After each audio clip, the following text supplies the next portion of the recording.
ದಾಂಡೇಲಿಯ Lenin ರಸ್ತೆಯಲ್ಲಿ ನಡೆದ ಅಗ್ನಿ ದುರಂತ ಸ್ಥಳಕ್ಕೆ ಅಧಿಕಾರಿಗಳ ಭೇಟಿ. ದಾಂಡೇಲಿ ನಗರದ ಲೆನಿನ್ ರಸ್ತೆಯಲ್ಲಿ ಅಗ್ನಿ ದುರಂತ ಸಂಭವಿಸಿದ ಸ್ಥಳಕ್ಕೆ ನಗರಸಭೆಯ ಪೌರಾಯುಕ್ತರಾದ ವಿವೇಕ್ ಬನ್ನೆ, ಸಿಪಿಐ ಶಿವಾನಂದ್ ಅಂಬಿಗೇರ್, ಪಿಎಸ್ಐ ಕಿರಣ್ ಪಾಟೀಲ್ ಹಾಗೂ ಕಂದಾಯ ಇಲಾಖೆಯ ಅಧಿಕಾರಿಗಳು ತಮ್ಮ ಸಿಬ್ಬಂದಿಗಳ ಜೊತೆ ಇಂದು ಸೋಮವಾರ ಬೆಳಿಗ್ಗೆ 10 ಗಂಟೆ ಸುಮಾರಿಗೆ ತೆರಳಿ ಸ್ಥಳ ಪರಿಶೀಲನೆಯನ್ನು ನಡೆಸಿ ಮುಂದಿನ ಕ್ರಮವನ್ನು ಕೈಗೊಂಡಿದ್ದಾರೆ.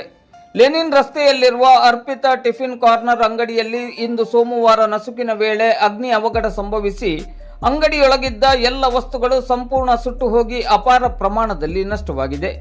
ಅಗ್ನಿ ಅವಘಡ ಸಂಭವಿಸಿದ್ದ ಸಮಯದಲ್ಲಿ ಅಂಗಡಿಯ ಒಂದು ಬದಿಯ ಬಾಗಿಲು ತೆರೆದಿತ್ತು ಎಂದು ಹೇಳಲಾಗುತ್ತಿದ್ದು, ಇದು ಆಕಸ್ಮಿಕವಾಗಿ ನಡೆದ ಅವಘಡವೇ ಅಥವಾ ಕಿಡಿಗೇಡಿಗಳ ಕೃತ್ಯವೇ ಎನ್ನುವುದು ಪೊಲೀಸ್ ತನಿಖೆಯಿಂದ ತಿಳಿದು ಬರಬೇಕಾಗಿದೆ.